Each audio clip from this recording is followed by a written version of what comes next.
Startuprad.io, your podcast and YouTube blog covering the German startup scene with news, interviews, and live events. Hello and welcome everybody. This is Joe from Startuprad.io, your startup podcast from Germany, Austria, and Switzerland, bringing you top news and the legal framework behind it. Today, we will talk about the AI Act. Yes, it's a law. Yes, it's on a European level. And yes, it will impact the artificial intelligence that is used in software. Surprisingly, I do have I would say you're more a coder developer, entrepreneur. Yep. From the US here as a guest, because that is basically what it gets down to, the development, the classification of AI, and we try to keep it as practical as possible. So, Andrew, I would like to welcome you to Startuprad.io. Yeah, really excited to be here. Thanks for having me, Joe. My pleasure. As we said, you're not a lawyer. This is no legal advice here. This is just giving you a general idea. We may add here that the final effects of the AI Act come into force 2026. We're now the day before Halloween 2024. So it's a long way down the road, but you should take it already into account because it will have a massive implication.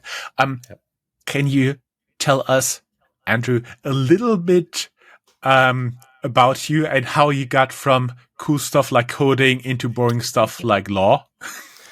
Yeah. So my background is as a machine learning engineer, but one who's actually always been interested in the law. So I studied both politics and computer science. And then I worked actually for a while at a company that was using AI to analyze upcoming legislation and regulations. So my interest point actually in my test case was always looking at proposed regulations for AI itself. And I started to actually see some of the growing corpus of things develop over time, including actually the AI Act, when it was first introduced in 2021, was one of the big things that really drove my thinking. A lot of core components of that have remained the same. So I actually started thinking through how would my day-to-day as a machine learning engineer change as a result of regulations? What would I be doing differently? How would I be doing that differently? I'm really starting to think through what were the pain points there. One key thing actually is that the AI Act, I sometimes say, regulates more the people and the processes used to develop AI, more so than the technology itself. Although there's a few parts of that came in later in the negotiations. And so a big challenge a lot of organizations have is how to just coordinate between their technical and their non-technical teams now on some of these processes. That's what led me to co-found Trustable, an AI governance software company trying to help organizations easily and efficiently comply with a lot of regulations like the AI Act, like things coming out at the state level, and a lot of the different standards and frameworks coming out. And that's the moment when a lot of our viewers and listeners have this aha moment. That's why you are here. Awesome. You've been talking about that the AI Act has been a long time in the making. It does have a little bit of history. Yep. It dates back to 2021. Would you say the success of OpenAI kind of accelerated what was going on there, that the European Union saw a need to regulate that? Admittedly, it's not only Germany that regulates here. There is also some regulation in the US as well. Yep. Yeah, so the AI Act really actually originated as primarily a product safety law.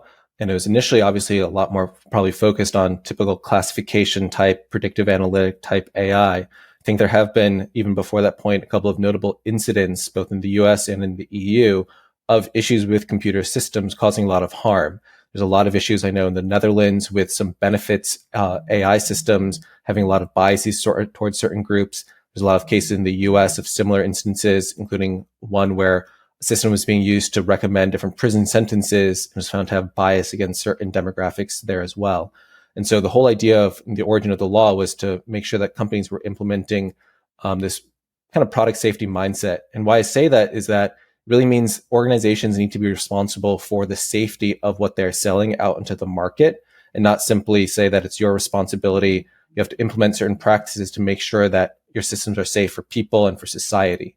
Now, actually, if anything, the generative AI and ChatGPT almost killed the AI Act because there was suddenly a lot more concern about innovation.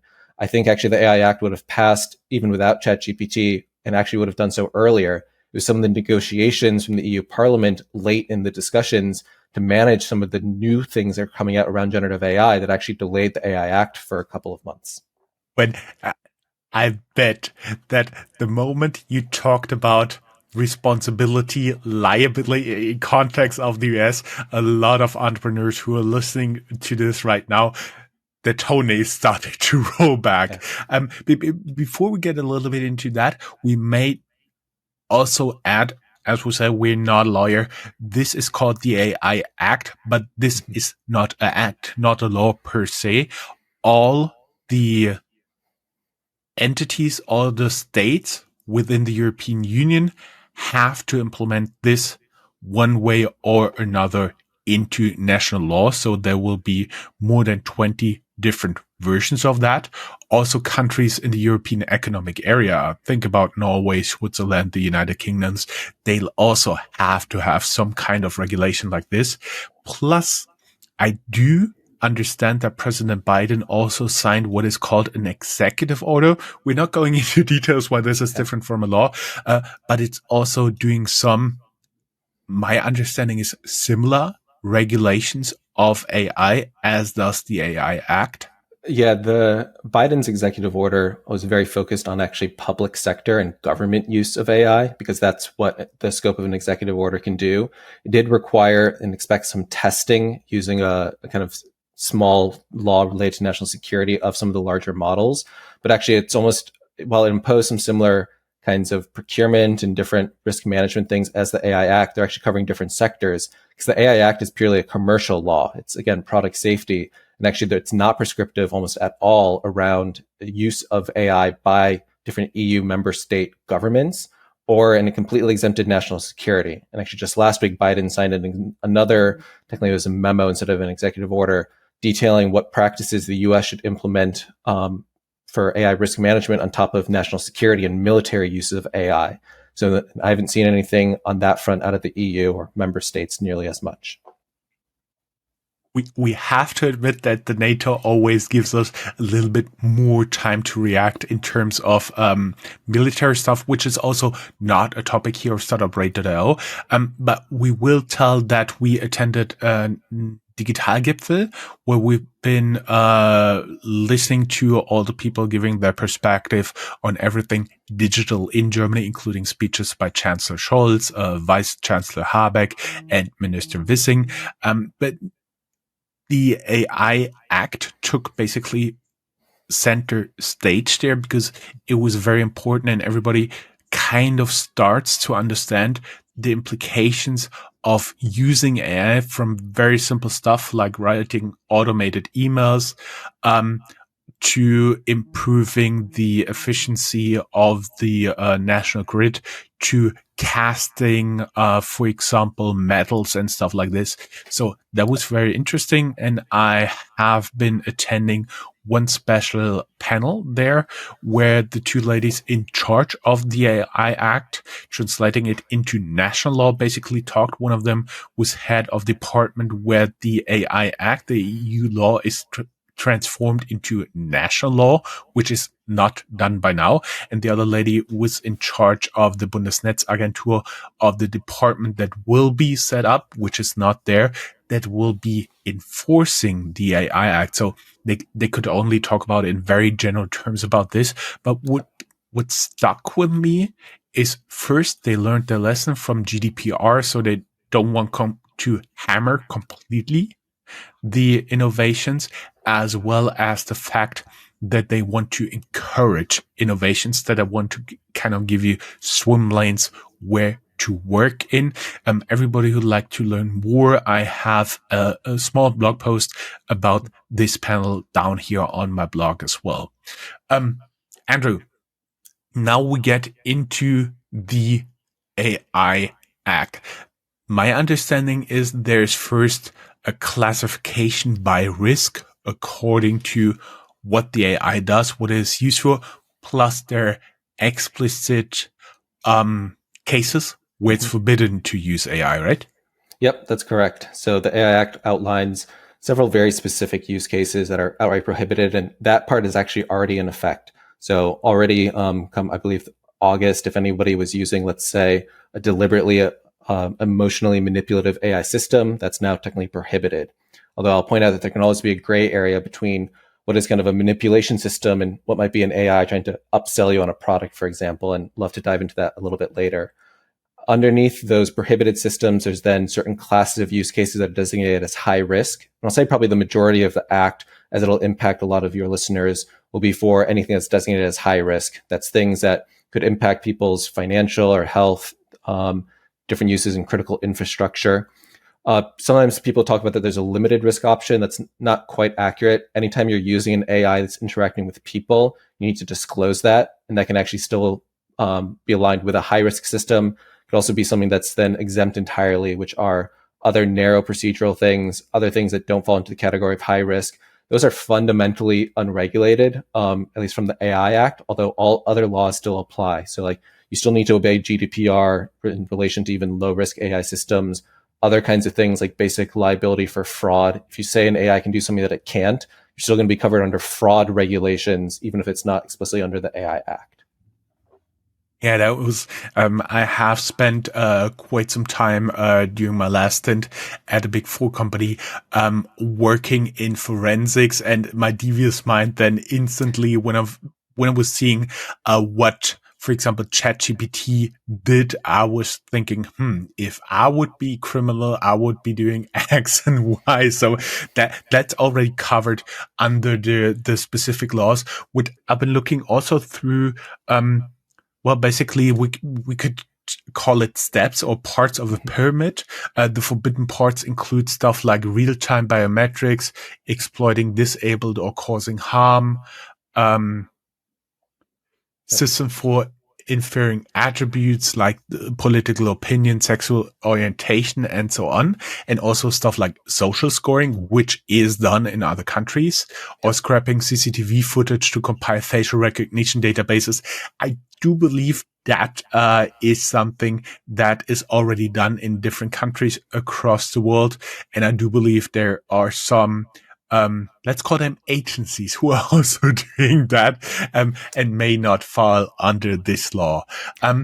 Yeah, that was one of the big, again, discussion and negotiation points, is whether there should be certain law enforcement exemptions. And I believe now for a lot of like the facial recognition stuff, they added on, if there's specific things around sex trafficking, terrorism, there are exceptions allowed around that. And everybody who's now listening to this, oh yeah, I don't need do that stuff. I don't need that. But you've been already highlighting a pretty easy case here. For example, you have a web shop, you get a new chatbot on it, and then it turns out this chatbot is crossing the border and manipulating people to upsell them. So even if you are using those tools, you have responsibility, but the main responsibility falls onto the people, the companies coding this AI, right?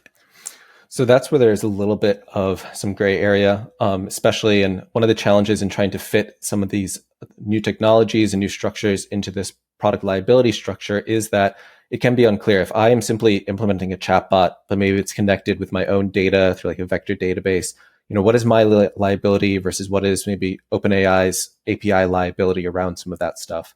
It's still not always going to be clear. What counts as, in legal terms, a substantial modification for a system needs to be clarified, because I could add maybe just a few examples of something. If I'm prompt engineering, does that count as modifying the system? It is changing some of the weights under the hood. I am changing some of the parameters maybe of the system that I can control. But how then is that impacting my liability versus OpenAI's? Also understanding like what is the information that went into that, and breakdown there, I think is something that needs to be clarified through some of those national laws, through some of the work from the EU AI office as well. Because I think it's going to be a fairly complex space, especially if you're looking at using like an open source system, like you download Llama 3, you want to use that. The liability there is going to be much more on you as the deployer, especially because you don't have a contractual obligation there. So that's where there's going to be a lot more attention, I think, in the years to come.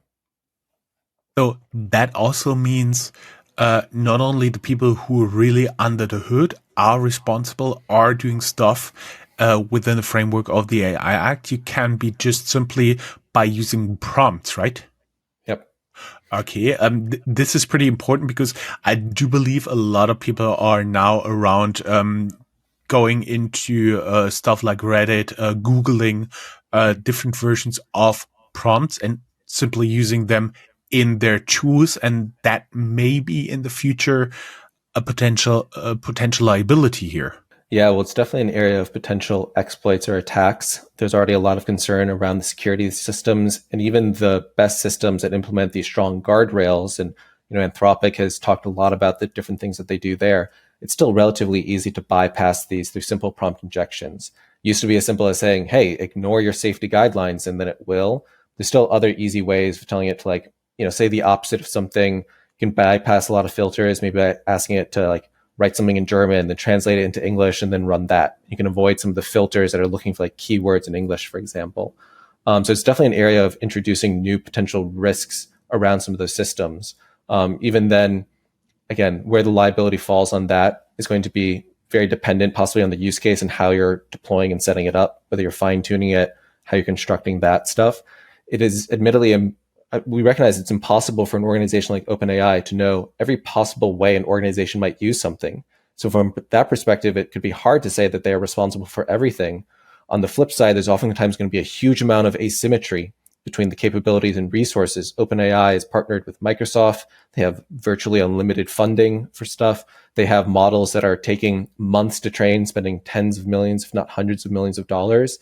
To say that they own no liability and a 3-person startup owns all the liability for all the stuff that could happen, that's a really difficult problem to have. But on the flip side, yeah, how can OpenAI know every possible thing, control everything? Even some things that look high risk might have valid use cases. Maybe you're talking about different national security or law enforcement things, but that's a valid use case for law enforcement itself, even if you want to ban that from the public versions. That's what I think is going to be very complex in the short term, is how to walk that fine line, and who's even going to be deciding what these systems should be allowed to do or not. Basically, you as an entrepreneur, because we mostly have entrepreneurs, investors, and executives here as listeners. On you, the burden will fall to define some policy, internal compliance regulations of what you can do and what you can't do. I mean, from very, very simple things like don't use any available large language model that you can just Google, to stuff like you're not allowed to do this or that in prompts. I think that there'll be one of the things that will be coming up, right?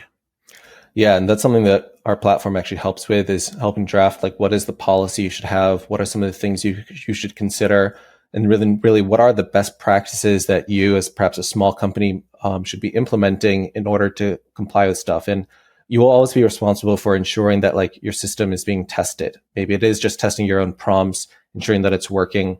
There's a lot of challenges even with these systems. Maybe you use the same prompt and you get a different answer every time. That's sometimes the feature, sometimes that's the bug, depending on what you're trying to do. It's still going to be your responsibility for assessing that. One of the hardest things is that there will be a lot of updates to these systems. We've seen that as different things come up, OpenAI and Anthropic have added different guardrails, and that has led actually to decreases in some of those systems. So it's always going to be your responsibility as the deployer, to use the AI Act's terms, of having your own quality management system, where you're at least staying on top of the stuff that you can control, that you're being diligent about that. Users are still going to be reporting issues back to you. And there's this requirement on post-market monitoring. It's still going to be on you to be assessing those. You might need to report some of that back to OpenAI, but you still need to be tracking that information yourself. You can't offload all of those responsibilities necessarily. And that also means in the future, there will be a new job called a prompt tester. Yeah, I think there's been some interesting stuff coming out around quality assurance and the stability of the answers of these systems. But also a lot of those prompt testers are this whole ecosystem of AI red teaming, and some of the within the AI Act for general purpose, there's both standard general purpose models. There's also ones called general purpose models with systemic risk. Those are like the GPT-4, the really big models, the Claude 3 Opus. those are ones that all require additional types of red teaming activities. Those are people who would come in and basically do various tests against those models, write up the reports. They're supposed to have a level of independence from the orgs doing that. That's going to become a burgeoning field. It's very similar to the idea of penetration testing and cybersecurity. We're also perceiving an audit around some sort of system, but that's something we're seeing be a fast developing field. And a lot of orgs want to apply that to high risk systems as well, although that's not strictly required for at least most use cases that are high risk under the AI Act. High risk systems, sorry, they'll be defined in the respective laws. As you say, there will always be gray area and the forbidden systems. But I also do understand they're low to very low risk systems, and some of them are actually not regulated at all.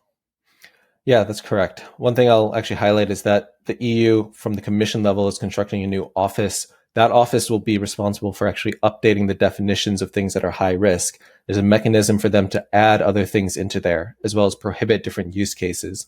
So even though each different member state will have its own organization overseeing the AI Act implementation, the definitions of high risk will still be more centrally controlled.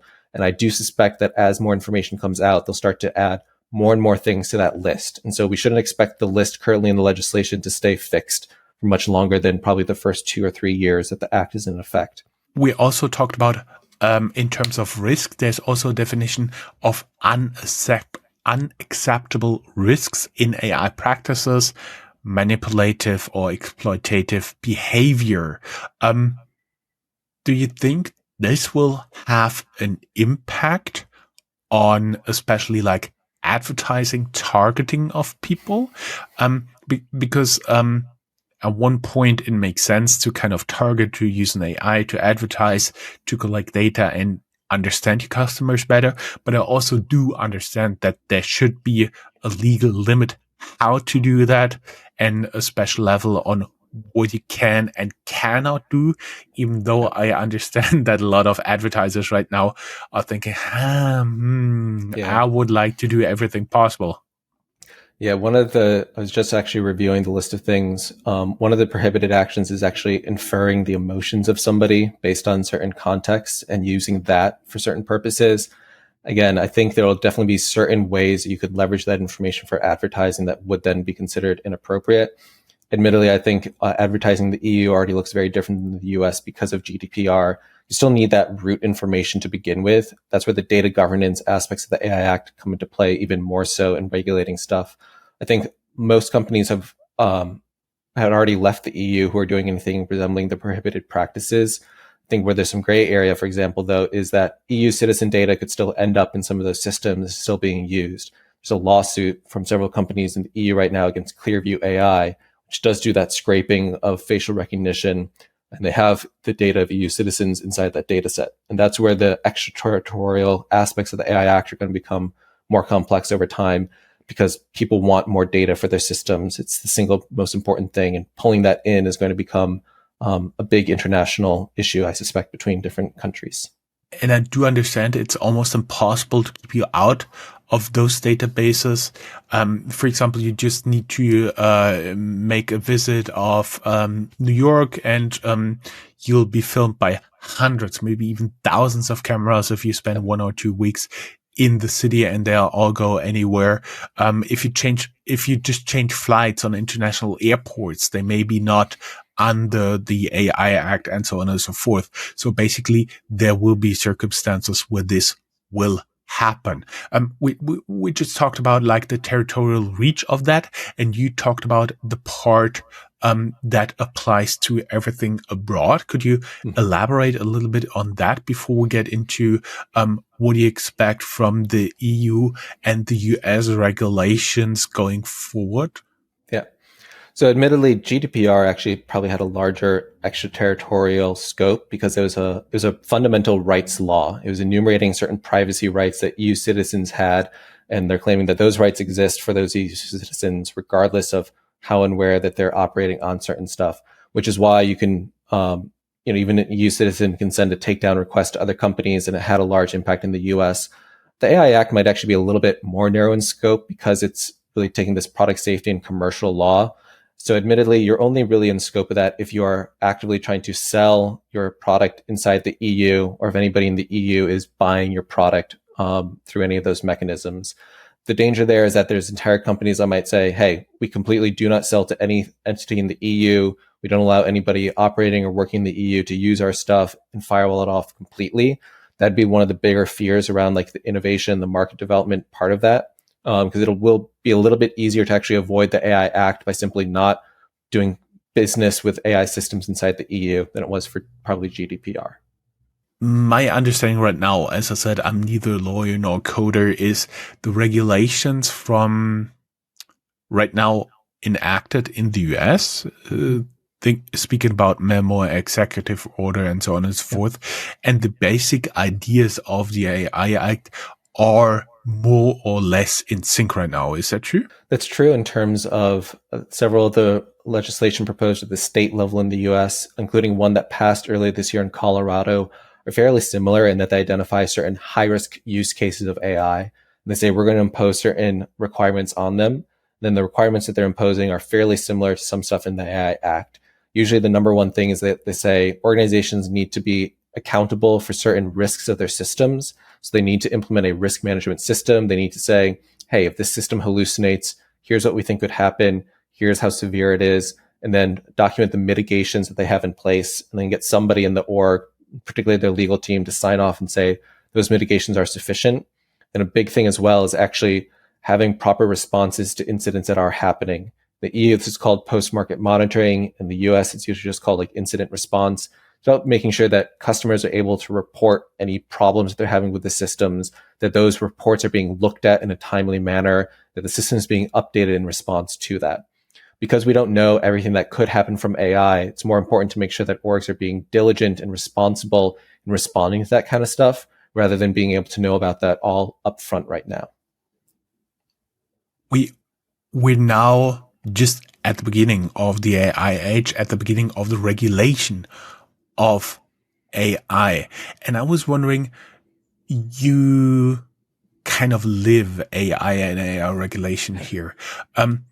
We also do have a lot of early stage entrepreneurs here. We have people responsible for larger organizations and so on and so forth. And many of them there's no question, will in the future implement some kind of tool, library, API, or anything else into the products related to AI. Is there kind of an approach you could recommend to them? For example, a very abstract, do this first, then that, then that, then that. And of course, as always, talk to your lawyers. And of course, as always, I think more or less the AI testing sounds like auditing of some kind of software. You also have to do that. But before you get into this, some more very general thoughts about when and how to apply and how to work with the potential risk involved here. Yeah. So actually the first thing I recommend to a lot of teams is to think about documenting justifications of decisions made around your AI at every step along the way. In any sort of regulated context, having a paper trail of the decisions being made is one of the most important things. And if you do that from the beginning, you're saving yourself a lot of trouble at the end, where some organizations try and, like we say, retrofit compliance. They try and justify things after the fact. Oftentimes, responsible AI isn't just having a product that's like unbiased and tested. It's also about how you developed it. Did you engage with the right people along the ways? Were you testing the system? Did you say like, hey, here's our criteria for selecting which model to use. Determine that criteria first, do the evaluation, then you can make a justification around that. Oftentimes, implementing those things is what actually creates a lot of legal protections that you're doing. What we say is like good faith efforts to comply, good diligence around that. And the second part is realizing what some of the limitations of these systems are. There's a lot more work that needs to be done for transparency about these systems, and the AI Act does require that. You've done some studies and have evaluated which models are more transparent. But it's actually really important to understand, maybe this model is not good at translation, or maybe I don't even know how good it is at translation because they didn't post a benchmark about its capabilities there. Maybe understanding, this data set doesn't have information about maybe medical papers that went into it. And so because I'm doing something related to the medical space, that might be riskier to use. All of those different things are understanding the limitations of systems, it's going to become really important, because oftentimes the first thing entrepreneurs are looking at is like, what model to use? How am I going to set this up? How am I going to sell this to my customer? And then making sure that you are accurately describing what the limitations of your own system are that's embedded with that is going to be the number one thing. Mm-hmm. And how to avoid risk, for example, I can now see in the future that you can simply just use the API of OpenAI and everything should be fine, because it has strength there and weaknesses there. And so basically you would need to use a good enough or best tool for the respective duties that you assign to this software, to this library, to this API, right? Precisely.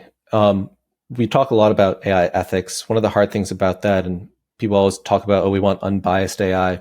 It's probably not possible for there to be unbiased AI, because bias can be very subjective.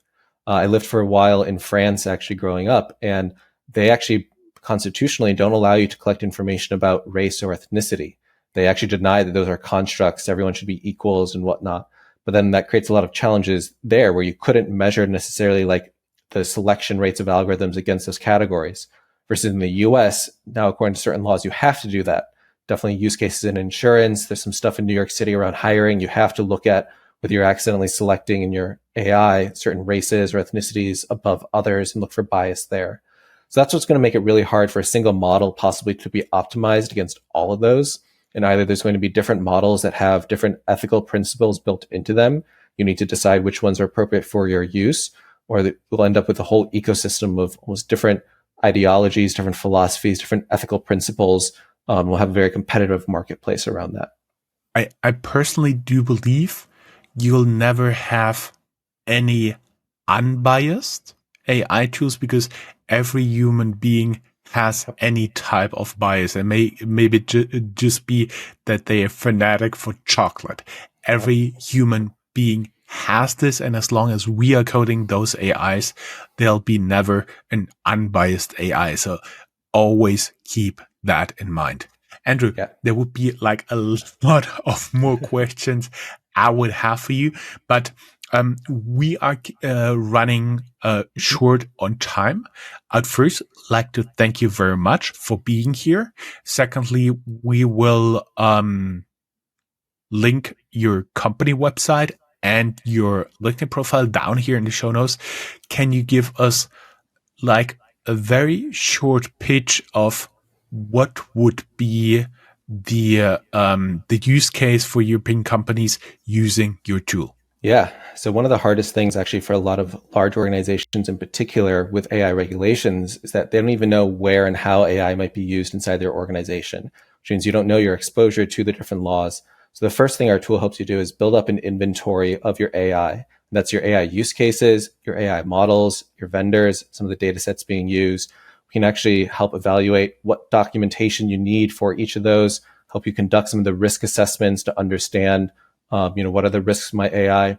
We combine a lot of insights on top of that. The whole idea being that AI is a fast changing space. There might be new risks that emerge, whether it's new cyber attacks, new exploits, or also new recommended mitigations against some of those risks. We deliver that straight into our platform to help organizations actually be aware of, hey, I'm using a chatbot and there's an incident over here where a chatbot unfortunately convinced a teen to commit suicide. Maybe you should run this test to look for this, implement this mitigation in order to reduce this kind of risk. And we track all the different regulations around the world to help identify, hey, maybe there's a new requirement that's coming out of Canada that includes you to look at the environmental impact, and you haven't done that for some of these AI systems. So we can highlight that, keep you aware of that. The whole goal is to make staying on top of maintaining your AI systems as easy as possible, especially as either you have a lot of AI deployed in your org or you're having to comply with a lot of different laws.